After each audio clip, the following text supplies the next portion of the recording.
Hi, everybody. Good evening and welcome to our 16th episode of Wisdom Wednesdays.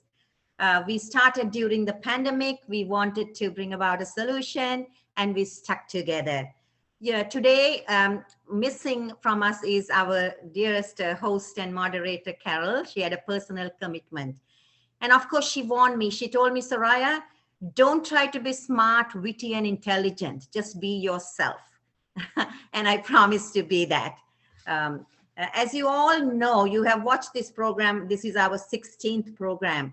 We are a community forum of women leaders promoting national unity and women's empowerment. And I say this without reservation because our group of the panel consists of leaders who have done phenomenal work in the community and continue to do so. For instance, Sylvie, she's the CEO of Purnam Foundation, which taps into spirituality for social transformation. She's the country coordinator for basic income in Sri Lanka and vice president of the Girl Guides Association. Sylvie, you want to say hello? Yes. And then we know we have Fazana. She's a communications and external affairs director at Insi Cement. She's the Insi Cement is the producer of the best cement in Sri Lanka, I'm told. But what is so that was some time ago now. Oh, that was some time. I'm not working there anymore. Yeah. Oh, okay. I'm a consultant now. Oh, okay. But still, you may have given human service there. What is Fazana's passion is sustainable development, right? And you are a very active member of the civic organizations from Rotary to Zonta. I know you are contributing in an immense way. And then Kamini is also Kamini Hai, founder of Shanti Magam, where she provides a safe space for youth and for their emotional well-being. And she provides opportunities for learning and growth. So these are women leaders. And today we have a very special guest with us, who is Venerable Tenzin Lekdron. She was ordained by the Dalai Lama in Tibetan Buddhist tradition. This is unusual for someone who is born in Sri Lanka. She divides her time between Sri Lanka and Australia and passionately works to address trauma through meditation. Venerable, I don't see you, but I'm hoping the audience can see you. So to get on with the show, this show will be in 3 parts. I have introduced our panel, and each panelist will speak for 5 minutes, and there will be question and answers from you. So please get ready with your questions, type it into the chat box, and let's keep the conversation going. And today's topic is very important. We're going to talk about development and the happiness quotient. We're talking about the collective happiness and the well-being of the people of Sri Lanka. What has our government done? Has it done anything? Is it doing enough? And how can we hold our government accountable? So before we begin, I'm going to raise the bar very high and give you an idea about Finland. Finland has been recognized as the happiest country for the 3rd year. And how is this happiness measured? It's called as the Cantrell's ladder. People are asked to respondents to imagine life's best possible and desirable way in which they want to live, and number it from 0 to 10. And in Finland, I mean, this is amazing. And this is the bar we want to hold our government to and work towards any gaps that we need to fill. At a societal level, Finland had a social safety network. So people were happy. It had a culture of trust. So people are happy. There's a high quality of education and a strong commitment for gender equality. So people are happy. And then at a personal level, when asked why they were happy, they said they cited nature. So as we move on with the program, I'm going to invite Sylvie to talk about it. Please consider ways in which we can do something to change or make something better in our country. So Sylvie will talk about COVID lessons and who benefits really from development. Selvi? Unmute, Selvi. Right. Thank you. Thank you. Right. Now, COVID lessons. COVID has taught us many things. People fueling the economic engine are unable to stop and turn back because they're caught up in the rat race. They have gone all out to rape, scar, pillage, and wreck the planet in the name of development. The economic engine is in full throttle at the moment, and there is no one at the steering wheel. What does that mean? You can imagine the havoc and the disaster that can be caused by that engine, which is in full throttle, without anybody at the steering wheel. What we see in the world today is actually the unfolding of this havoc and disaster that this engine has unleashed on our planet and on ourselves. COVID is also said to be a direct consequence of overdevelopment. We have, within the last 40 to 50 years, exterminated 68% of the vertebrates on this planet. 1.2 trillion aquatic animals, per year, and 72 billion animals per year are being slaughtered, not only as food, but as part of economic development. To this, we can add the acres of loss of farmland, forests, the dried up rivers, depleted ozone layer, and also the major climatic issues. But what has COVID done to us? It has made us stop and think as to what has happened and how we can change it. We as people, we are bringing up children to fit into this system as cog in the wheels for this economic system. And we work 35 to 40 hours without proper nutrition and leisure and sleep, all for nurturing this system. But who is actually benefiting from this? If we look at it, the people who are benefiting is actually somebody at the top. If I can take the example of gold mining in Peru, there we see the economic development in its most naked, ugly face. The people who work on gold mining in Peru are poor laborers who are working on a meager monthly wage. And they cut down the Amazonian forest, which actually holds the gold. They dig the earth, they pump pressured water through it, and then they drain the mud and they extract the gold. The gold is then taken by smugglers across the borders into USA, and those people who are actually on the borders, the officers, and all the people concerned are paid off with money, and women and children are exploited in the bargain. But this gold goes to the banks in America, and then it becomes the subject of stockbrokers who actually then barter the gold, and who actually finally reaps the benefit is the 1% of rich people in the world who control 44% of the wealth of the world, while 56% of the poor people, they control only 2% of the wealth. So this is the state of and this is actually a prototype. And these kind of prototypes are happening in all the other development models. And what we find is the poor are exploited and they become poorer, while the 1% becomes richer and richer. So these inequalities are very stark. And we need to look at it the way, if we want to see equality and eradication of poverty, do we actually want this kind of a system whereby 56% of the world's population who are poor are actually controlling only 2% of wealth and they're living in poverty?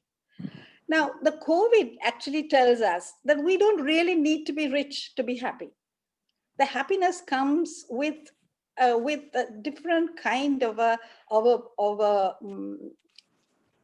system.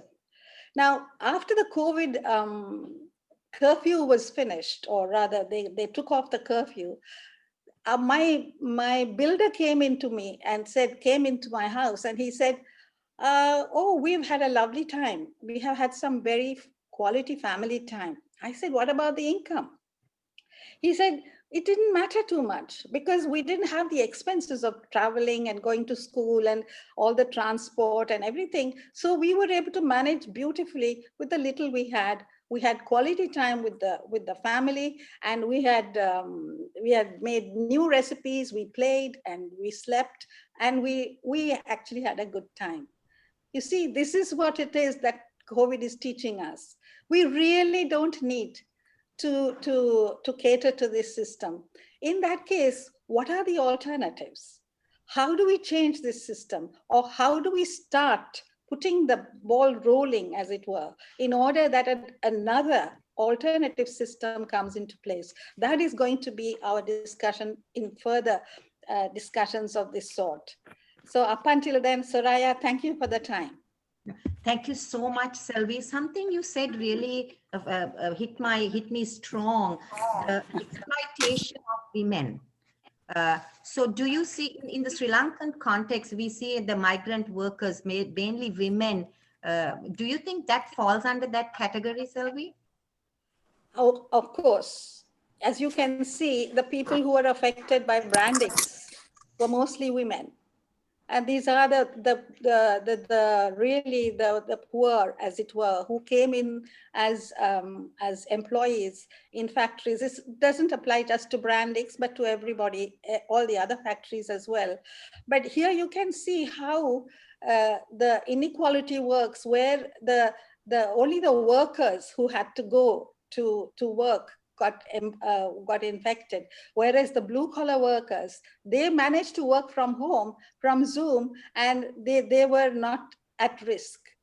So that COVID also brought up this inequality, and as you can see, particularly the women and children are the most vulnerable in any calamity, in any disease, in any pandemic. We find that poor and the women and the children are the most affected. Wow, thank you so much. Any questions? Yes, Kamini, I see you. Yeah, I mean, I think that also really caught me when Selvi said this, because in the work I do, we know how women who are in Sri Lanka, for example, women who go as migrant labor or who work in the plantation sector, which are two key areas that are key for our economic development, and for security. And they're so vulnerable. And you hear of such extreme cases of gender-based violence against them. And that's just one part of the side that we see. And so this way of development, who does it really benefit? Because we also believe, and we've spoken about this in the past, how women are so important for social structure, for development, for promoting peace and love. And if women are always faced in a vulnerable situation, it just doesn't help anything. That's what I want to say. So true. And as always, I think too much focus on development and collective happiness of the well-being, and the people are being ignored or put aside. So Kamini, may I invite you, to talk on the impact of growth-centered development in education in this context? Sure. Thank you, Soraya. So yes, I wanted to talk about, adding on to what Selvi was talking about. So she was talking a lot about how there's so much, how people are abused through this process that we call development. And also, if you just look around us, what we see in the world today is an expression and the thought processes made up by ourselves. And these are defined early in our childhood and in our youth, and primarily in education systems. And these values are also emphasized once again by parents and teachers, and also through society, mainly through media. And what do we see in the world today? We see much violence, we see a lot of division, unhappiness, stress, and anxiety. And so the question is, why are we like this? If we're supposed to be, I mean, in certain indicators, health indicators, for example, there have been huge improvements, say, for example, maternal mortality and things like that. But where is the holistic development, and why are we like this? And so if we look at education systems, they are built to mold children to serve the economy and development. Absolutely, yeah. Yeah, and it's singling and shaming of people who do not do well. And we do not acknowledge how each child, each being has a different style of learning and can make different contributions, because everything we are looking at is through this current framework of development.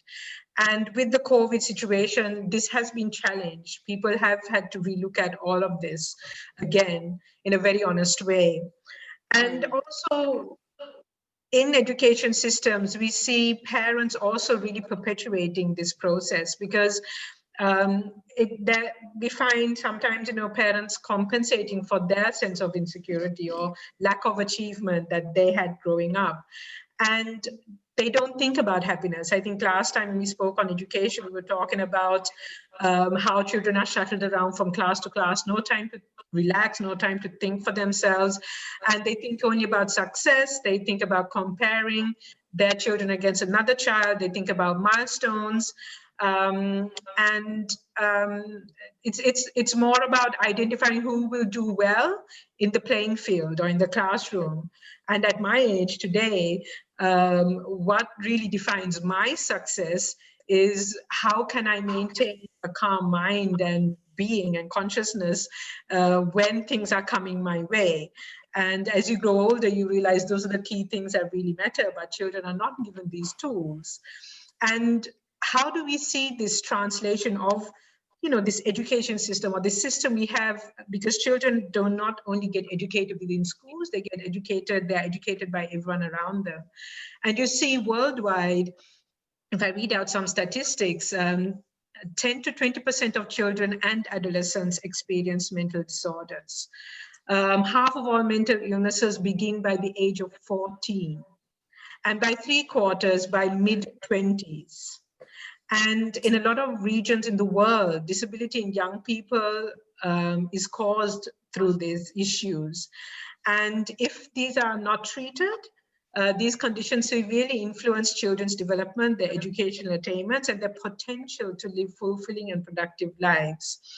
And statistics also show how depression and anxiety have increased over time. You see, say, for example, quoting statistics from the States, because I don't think we have these statistics available in Sri Lanka at the moment, that children who were diagnosed with either anxiety or depression in 2003, it was 5.4%. And by 2007, it was 8.4%. And so you just wonder, and also self-harm is the third leading cause of death for adolescents. And we see this also being reflected quite a lot in Sri Lanka. So this is a future of our world, and we're really missing out on a key component. And how is it that we don't see this as something important?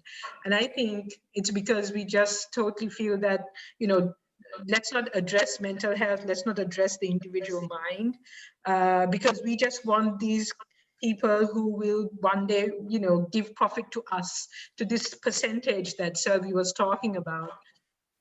And social media is now playing an important role in getting children addicted to a false sense of championship.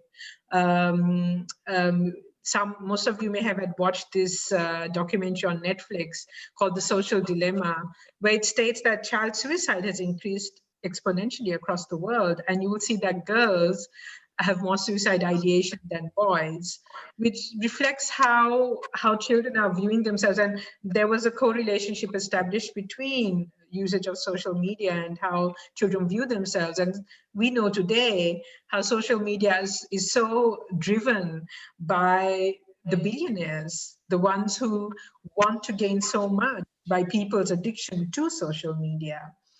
So is this real development? What are we rewarding in society? I mean, even if you look at politicians, for example, we're rewarding corruption, impunity, dishonesty of politicians whenever they say we are going to work on infrastructure development. So it's like a blanket, like, oh no, but we don't see any of that because they're going to do this development. So we're all culpable towards all of this. And how can we change this? And I feel, and this is what also research is saying, that we need to move towards engaging with children to support their development as conscious spiritual beings to help them achieve their full potential. And I mean, we spoke last time about the Steiner School of Education, about holistic development, about working with children, helping them develop their minds, work on compassion, meditation.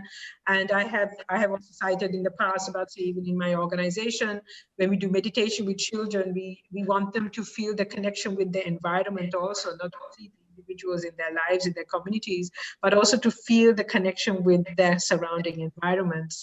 So I wanted to stop there because we will have time for more conversation later on. Thank you. Thank you. Thank you, Kamini. I mean, one important question arises, Kamini. We are living in a very busy world, very busy time. Technology has evolved, but I know we don't have time to walk across the street to meet our neighbor. We are that busy. So how do you recommend that parents, an ordinary family in Sri Lanka, how do you intercept some qualities of what you mentioned, meditation, into a busy day? Because I know personally, every hour I take a moment to breathe and control and regulate my breathing. That's the way I do it. So do you have some kind of a mechanism, a methodology, what parents can, hands-on something that we can use? Well, I mean, one of the biggest issues we have in the world is that there's no training program for parenting. And I don't think any parent wants to see their child suffer in this way. And I think now there's enough information for parents to understand that, wait, they also have to stop. They also have to pause. They also have to take time for self-reflection. And children learn from their parents. And I think, you know, as you said, we come to a point where we realize we need to take time out for ourselves for self-care. And I think I have always said people spend about 10 to 20 minutes getting ready outwardly, you know, with all the makeup and everything to go out for work. Use that time to sit down and meditate. And that would just create a huge change, and maybe do it with your own children. For me, that's the core thing, right? Taking time. And also, I think this whole thing of this sense of competitiveness, slow down, right. And breathe, you know, and understand that, you know, you don't have to, what ideal are we trying to move towards? Those are some of my points, but I'm sure other people on the panel might be able to. So what you're saying is prioritize. No, you have no choice in this. Prioritize. Yes. Selvi, I can see you nodding. I don't know whether you had something to say. Can't hear you. Unmute. Selvi, you need to unmute. Yes. Right. Can you hear? Okay. Yeah. Because I have in the meditation and the yoga programs that we have been conducting at Poonam Foundation, for Soraya, what you said is the main problem. People actually don't have time to come and sit down there for 1.5 hours, and not realizing that just that 1.5 hours would make so much difference in their life, but they still don't have time. They are really motivated or running or being chased by this competitiveness. That man has a car, I need to buy a car and I have to go and work overtime. That man's child is doing fifth standard scholarship exams, and my child also needs to get the scholarship exam, so I'm going to take him to all the tuition classes. People don't have time. But it is so important, what point that Kamini made. They do 20 minutes of just making up themselves before they go out. But what I find in the people who come to Purnam Foundation is that they have absolutely no idea about their body, what the body needs, and what are the illnesses that it has. They have no idea. They have actually outsourced their health and well-being of their body to the doctors and the hospitals, and they're just running around like crazy headless chicken from this job to that job and the tuition to schools and all that. We need to change all that, and Right. all that happens. When all that happens, then we have a transformed society, Right, and that's right. what we need to work towards. Yes, absolutely. And this is families taking personal responsibility, right? Because we can't always keep pointing fingers at the government, because three fingers are pointing back at us. Back And, at us. and I'm loving where we are going with this, because we are telling people little things we can all do on a daily basis. And Farzana is going to really enlighten us on this, because she's going to talk about the choice of well-being and versus development. Farzana? Thank you, Soraya. I think already the other speakers have touched on some of the areas, but it's a really interesting topic. We are questioning well-being versus development. How do we weigh them? What is the cost-benefit analysis? So human well-being is the recognition that everyone around the world, regardless of geography, age, culture, religion, and political environment, aspires to live well. But you see, there is a catch to this.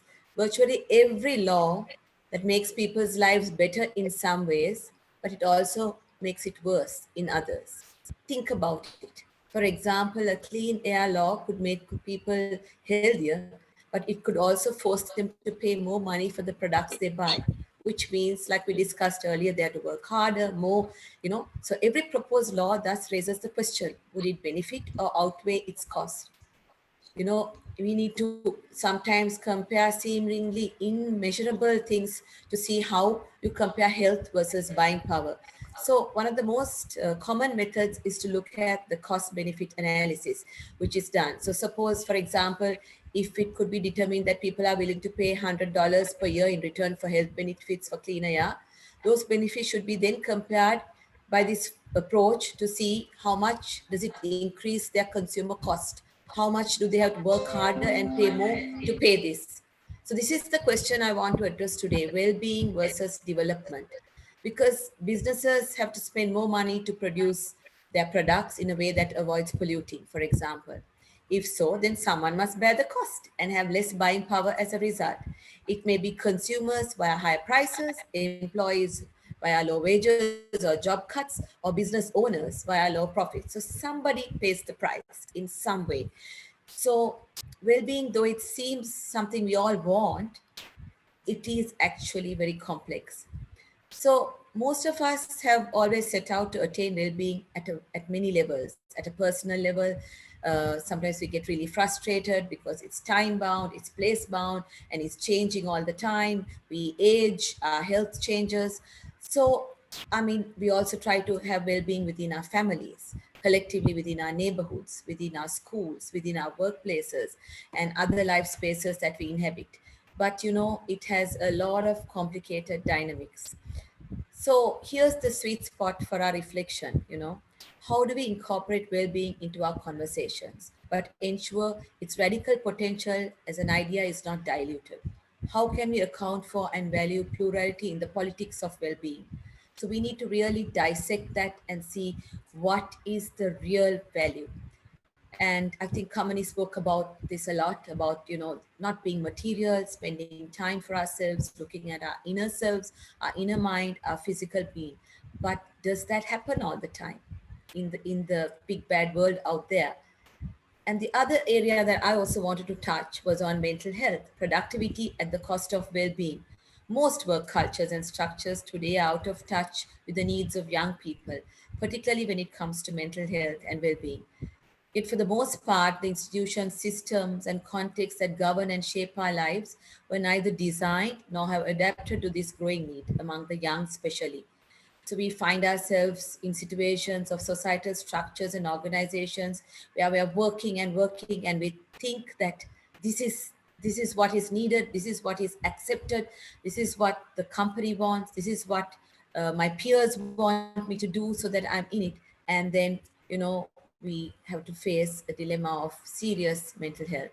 So what happens is we often glorify this toxic work culture. I want to call it a toxic work culture because I think I've been there. I think many of us have been there in this rat race of trying to promote what we call efficiency and productivity at the cost of well-being, which takes a long-term toll on mental health. These are famous words in any organization, but we need to now dissect and analyze this more. And with COVID, I find this is happening more because of the pandemic, because people are now working from home, and there doesn't seem to have any borders of time divisions of when they switch off from work and when they come home. And this, I've observed recently, guys, that this is also becoming a growing issue because you're bringing your work home, and then there is no home and there is no work. Everything's become too fluid. So promoting a culture of efficiency and productivity at the cost of well-being is really a long-term toll on mental health. So it comes to the final question: how much is human life worth? This is a very complex question and resides in the fact that how we arrive at a price tag on human life, which says a great deal about our priorities. Ideally, there should be a simple answer, but there isn't. And I mean, this is where we have to leave it with our audience to see and think and reflect on the value of a human life versus what we aspire materially and professionally in today's world. Thank you. Th- Thank you, Fazana. You kept to time and gave us invaluable words of wisdom. I don't know if anybody has read the book 4-Day Work Week.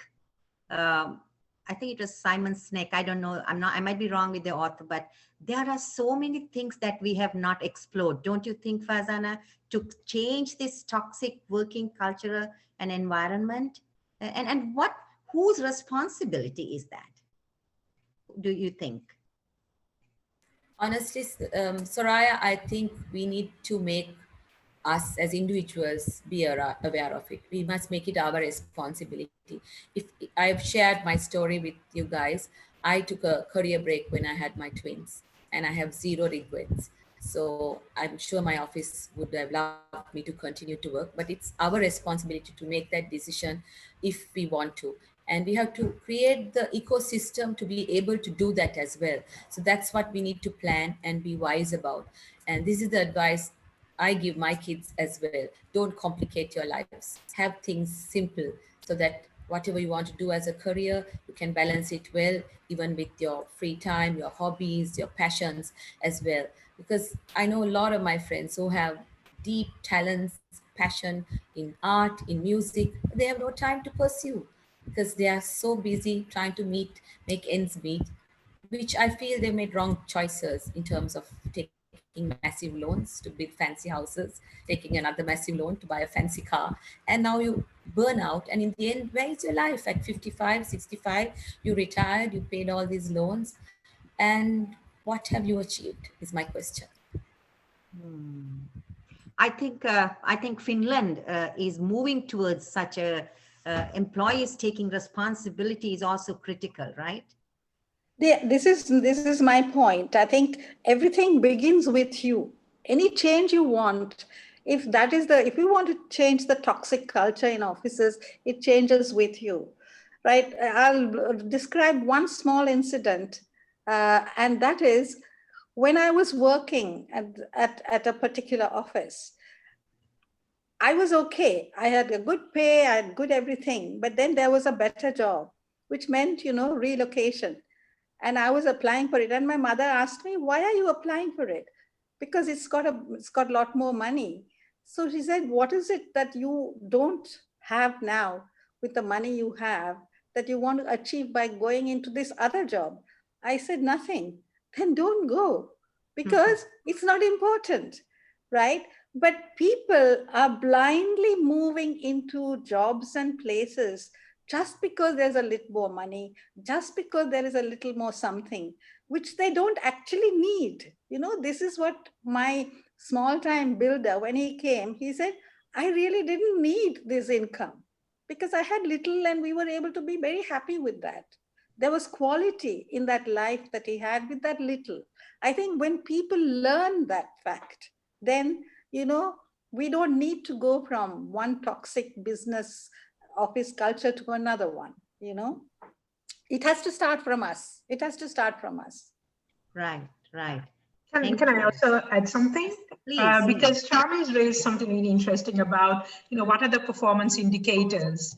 Because in organizations, when you have to meet these deadlines and all that, what are the indicators that are there? And just citing, for example, we're talking about countries which do show different kind of performance indicators. For example, Bhutan. I'm just reading off. So for them, their key indicators are around, and we know globally, around gross national happiness.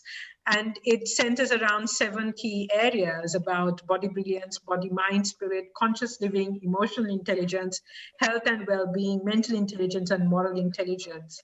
And prosperity is measured by happiness, not GDP. So it's looking at very holistic development, trickling down right from the top to the bottom, through KPIs, looking at also preserving and understanding the commitment and our connection with ecological diversity. And it said that these measurements are derived from Buddhist principles. So I think also maybe as leaders in organizations, we have a key role we can play on what are the key things that you decide are your indicators. Is it just the output, or is it how you achieve this output through how you look after yourself, how you engage with each other, how there's respect and compassion? I just wanted to share that.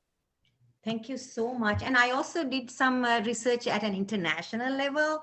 And I know Sylvie also wants to talk about another country, but Finland, again, as I said, for the 3rd consecutive year, happiest country in the world, followed by Denmark, Switzerland, Iceland, Norway, Netherlands, Sweden, and New Zealand. And then, Sri Lanka is also ranked. We are the 130th country as being the happiest country on earth, 130th. And I think Afghanistan comes 154. So there is some, now we spoke about what we have to do, right? So let's just talk briefly about what can governments do to ensure that this is happening. This is hard work and commitment by governments to ensure the well-being and the welfare of the people. So in Sri Lanka, I don't know whether this is even thought of, or perhaps it is being just thought of. So any ideas on that, ladies? Yes, the most important thing is the government's priorities on spending money should be guided by the happiness quotient. What is a gross happiness product? That is what it needs to actually focus on.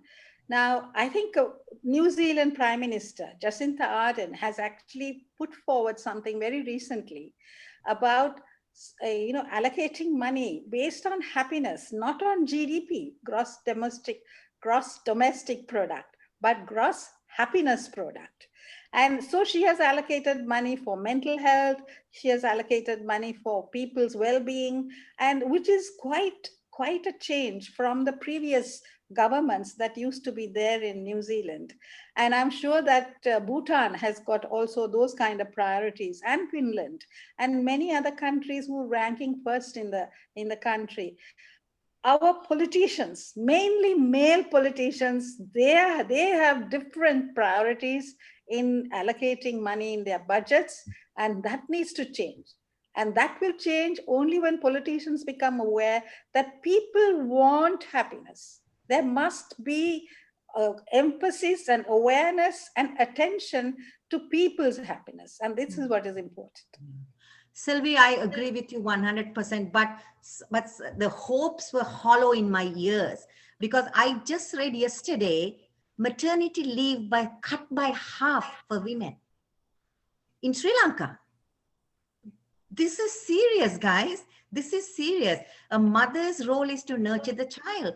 Why are children today diagnosed with ADD and all kinds of conditions? Because the children are not given time to suckle.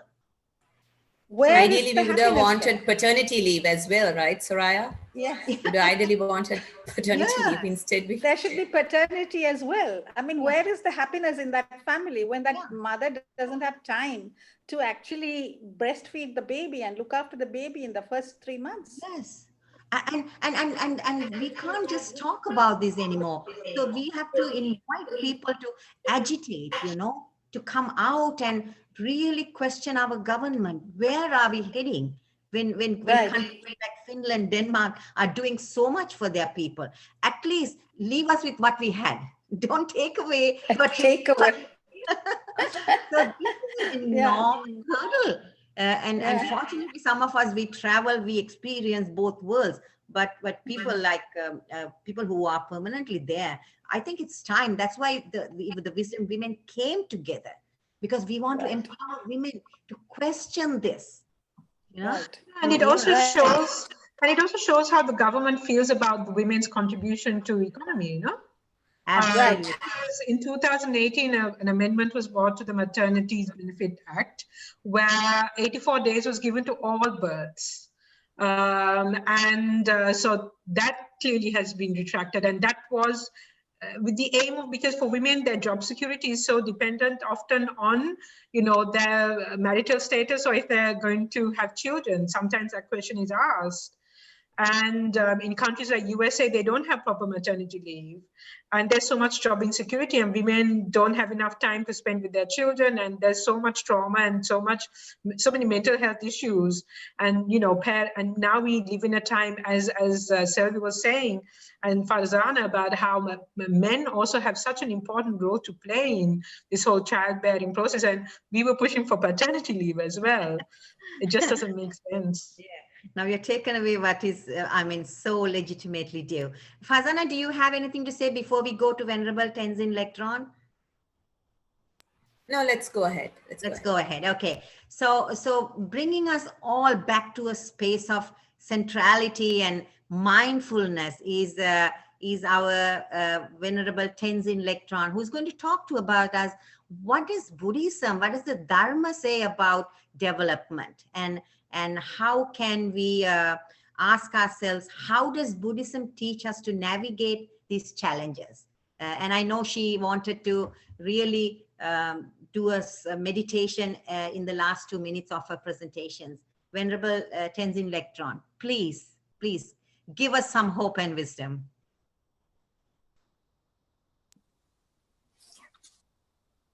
Thank you very much, Soraya. And I'm really excited and very encouraged to be asked to participate in this forum, and very encouraged hearing your very energetic and enthusiastic, vibrant, new ideas with such integrity and, heart. So I just wanted to, when I've been listening and learning quite a bit about the various things that are not only problems that obviously are relevant to the whole world, and particularly some are more relevant to Sri Lanka. And when you look at each and every one of them, whether you talk about a ruthless economic system that doesn't consider human beings just as resources for productivity, or people who have lost connection with environment, we have really become victims of a system. It's the frog being boiled very slowly. So we haven't realized, because the Sri Lanka that I grew up in had all of the freedoms that we are now have completely lost. The freedom to play in the streets, to visit the neighbors, to have chit chats. It was a different Sri Lanka. So somehow we didn't, and this is common in many other parts of the world as well, the quality of life. We didn't really understand what makes us happy. We really fail to understand what makes us happy. So if we don't know what makes us truly happy, then we perhaps follow some others' ideas about what constitutes happiness and what brings us happiness. So it seems like very small amount of people set out to tell the rest of the world what makes everybody happy, and that is having more and more things, because they don't have a meaningful understanding of what brings true happiness, but taking care of one another, consideration and care for humanity, empathy, joy, loving kindness, and developing wisdom. Then we are dependent completely on external things that are very momentary happiness. So we have built systems, world global economic systems, that are very destructive and completely damaging to humankind. Now we are at a precipice, about to fall off. And we are looking around for interventions. Who is going to provide this intervention? We have set up systems, and the systems are not just running by itself. We actually created the systems. Ruthless minds without love and compassion created that. People with self-interest, people who couldn't think of your neighbor, who didn't understand that we are interconnected. So I think what is missing is our mind and our heart. The equation of that we are so disconnected from ourselves that we have simply become machines that are serving a system. So now it's very clear, unless there is some serious intervention, then we are all going to go down, come to a sad end. I mean, this is very clear when we look at human beings that are having massive mental issues, the children, women, and also in more seriously environment. So I was looking at what does Buddhism have to say about these things. When you look at on the surface, it seems like, some people think that Buddhism is very socially disengaged and it's more of a contemplative, solitary journey. But when you look at Buddha's behavior and what he had said and what his actions are, completely the opposite. I think what is most relevant in these times is the Buddhist theory of interconnectedness, how we exist, how human beings exist, independence of one another for our well-being, and how the ecosystem exists, how the phenomena exist, the fundamental theory of law of nature. I think that is Buddha's greatest gift. If we can understand the delicacy, the delicate balance of the ecosystems that rely on things working in a particular order with respect and cooperation, we can maintain that. As soon as we break that, the whole system gets broken. And this is the same thing for human beings. For us to function as communities, as families, we need to rely on each other and we need to take care of each other. So at that very basic grassroots level, we have failed. We have given our power to somebody else, and we have been trained, because in our school systems, we are not encouraged to think for ourselves. Buddhism talks about the greatest asset we have is our mind, and nobody teaches us how to utilize this mind. It has terrific potential to destroy us or to actually enlighten us. We have spiritual leaders that have demonstrated what they can contribute to the world single-handedly. I come from Tibetan Buddhist tradition, and my teacher, His Holiness the Dalai Lama, works absolutely tirelessly. I don't think there is anyone else, any single human being that works as hard as he does to actually convey people to have human values, even beyond religion. Just respect each other as human beings, take care of the environment, because we need an intervention very desperately. You know, we are like a bunch of children sitting in an aeroplane fighting for the seat. I think you've heard this analogy, not knowing that we are just about to have a crash. We are worrying about the little things. We have huge crises at our hand. So COVID, as challenging as it is, I think, as rightfully you have all mentioned, it has given us a respite. It has brought about what is dysfunctional in our societies. You know, it is actually very obvious. If people can't spend time together, if women beating, domestic violence, abuse, children self-harm, various other people not being able to stay still, alcoholism, I don't know what else, you know, all the social destructive habits are now very out in the open. Suicide. So Soraya, you are right in saying that whatever we can contribute to the sanity of people, now is the time. I think each and every one of us is going to have to step up, because in Buddhist theory, what is optimistic is that certain conditions and causes give rise to a certain circumstances. You know, you take COVID, it didn't fall out of the sky. So certain set of circumstances came about, and somehow or other, through our behaviors, negligence, our, I guess, not being open, dishonesty, this went all around the world. So when you look at that, if we look at what brought that about, and if we want a different situation, we have to do something to take one of the conditions out of it, to change the circumstances, and we have a choice. So, but it takes enormous effort, because I don't think, so, you know, that is from a hopeful perspective. I think whatever we do, small, has a very significant effect at this time, because I believe in the power of one.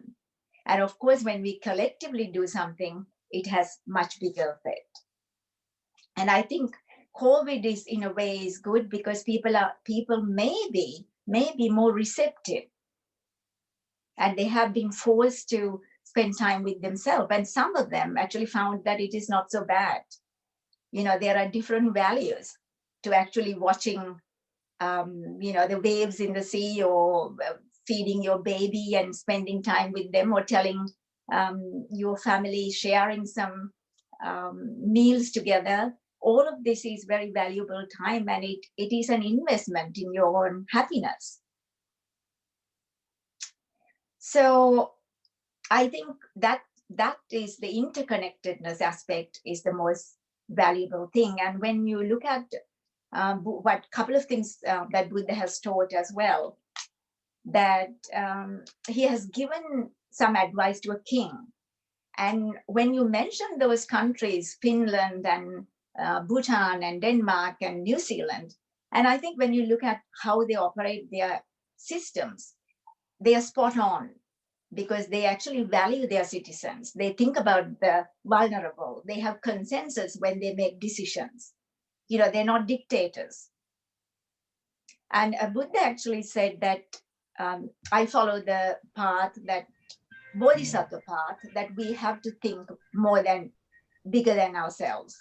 We have to step up and actually develop conscientious compassion in our hearts to say, if other people don't understand the predicament that we are in, then we are going to have to take the responsibility to make them understand, even if it brings about hardship for myself. Because when we start caring for others and developing out of compassion, we get a lot of joy. And I think you all know that, otherwise you wouldn't be doing this. You know, so I think we can rejoice that we have had this time, that you have been doing this service, that you have the disposition and the capacity to help others. And that is the greatest joy and the greatest hope for the world. And I'm sure Thank you Judicial so is not much. unique in that. Yes. Yeah. Very nicely put, very nicely put. And that intervention that you're talking about has come in the form of this virus, this little virus who has come and actually brought that economic engine to a standstill. We are expecting stock market crashes and drastic economic downturns. Now, as you said very rightly, people are more receptive to listen to what we are saying about their own happiness, and for their own well-being they're prepared to do. And that is probably the reason we are seeing more men attending classes that we are holding, and more women are coming in, and there is a lot more awareness. So I think we should make use of this opportunity. Thank you Yes. so much. Thank you. Very Thank you, nicely. Sylvie. I think we have like 2 minutes to go. Venerable, you will be still doing the meditation? Yeah, I'm happy to do the meditation. Yes. So Let's keep it very short and yes, 2 minutes sure. maximum. Yes. So I think on a very subtle level, energetically, what we do has tremendous potential. So let's just dedicate the time that we have come together and created all this positive potential firstly, for all of the people who are working very hard to bring about happiness and well-being for humankind and also animals. May they have long lives, and may they receive all of the resources they need.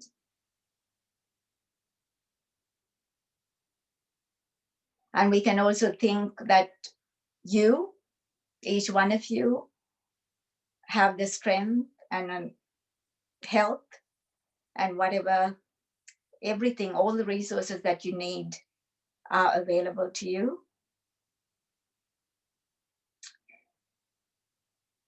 We can also send out the healing energy for all of the animals and all of the people, particularly the healthcare workers and the patients who are suffering from COVID, people who are living in fear of losing their jobs, losing their loved ones,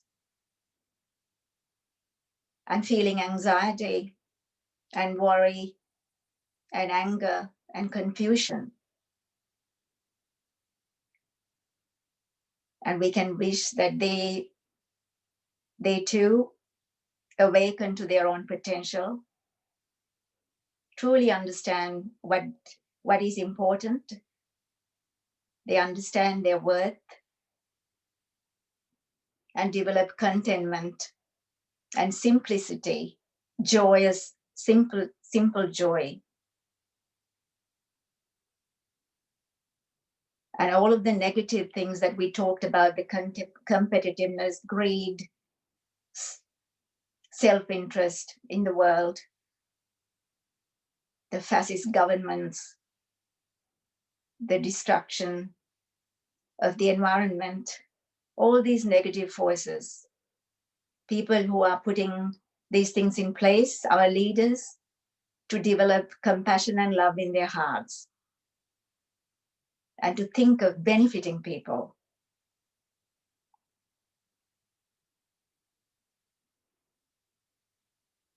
That we may see a joyous and beautiful world again.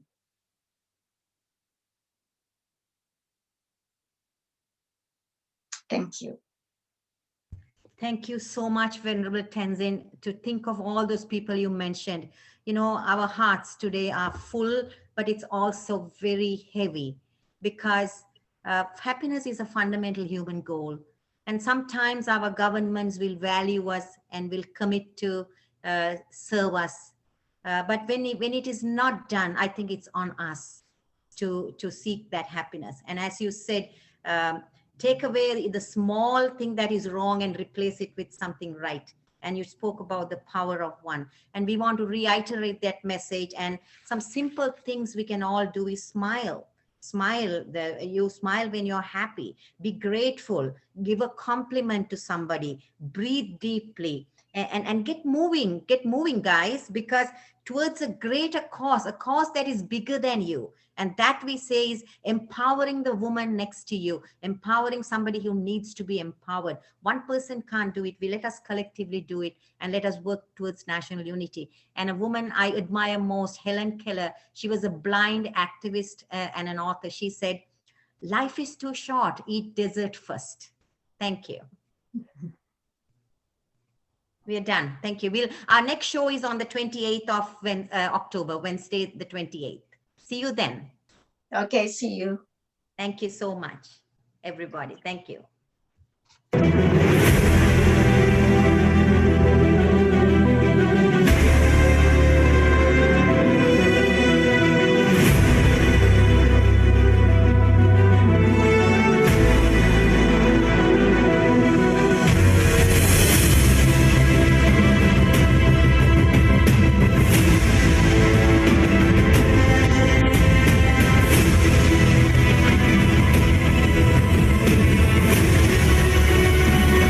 Okay, good night.